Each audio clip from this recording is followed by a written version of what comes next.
Magandang araw! Kami ang pangkat-4 upang maghatid ng impormasyon patungkol sa karapatan sa pagkakaroon ng tumpak na impormasyon. ako nga pala si Irene E. de la Cruz Ako naman pala si Jilay Kylie J. Velasco. at narito ang mga impormasyon na dapat yung makita.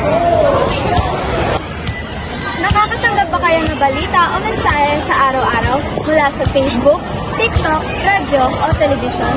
Pero alam mo ba, ang pagkakaroon ng tumpak, totoo at tamang impormasyon ay isa sa iyong karapatan. Ito ang ating tatalakayin ngayon. Ano ang karapatan sa tumpak na impormasyon? Ito ay ang karapatan ng bawat tao na makatanggap ng tama, totoo, kumpleto at walang pagbaluktot na impormasyon. Mula sa mga pagkakatiwalaang pinagmulan mula sa gobyerno, mga institusyon at iba pang sanggunian. Ito ay ang bahagi ng ating karapatan, magpahayag at magkaroon ng tamang kaalaman para makagawa ng tamang pagpapalagay. Bakit nga ba ito mahalaga? Bakit ito mahalaga? Kapag mayroon tayong tumpak na impormasyon, nakakagawa tayo ng tama at matalinong desisyon, may iwasan ang pagkalat ng maling balita, paninilang at pagkalito. Naiintindihan natin ng maayos ang mga isyu sa ating lipunan.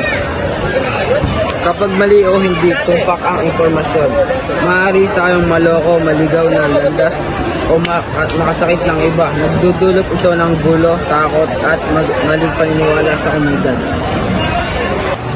Paano siguraduhin ang tumpak na impormasyon? Narito ang mga simpleng hakbang. Una, suriin ang pinagmulan. Kung ito ba ay galing sa kilala, tapat at mapapagkatiwala ang sanggunian. Pangalawa, ihambing sa iba. Tama ba at pareho ang sinasabi ng ibang pagkakatiwala ang balitaan? At pangatlo, magbasa ng buo. Huwag lang sa pamagat o larawan kung husgahan. Basahin ang buong binanggit. Ang huli, alamin ang katotohanan. Gamitin ang mga opisyal na pahayag at tiyak ng sanggunian. Tandaan natin, ang karapatan sa tumpak na impormasyon ay karapatan nating lahat.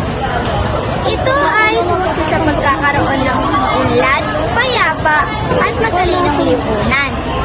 Huwag tayong maging bahagi ng pagkalat ng maling balita. Maging mapanuri, maging mapanagutan.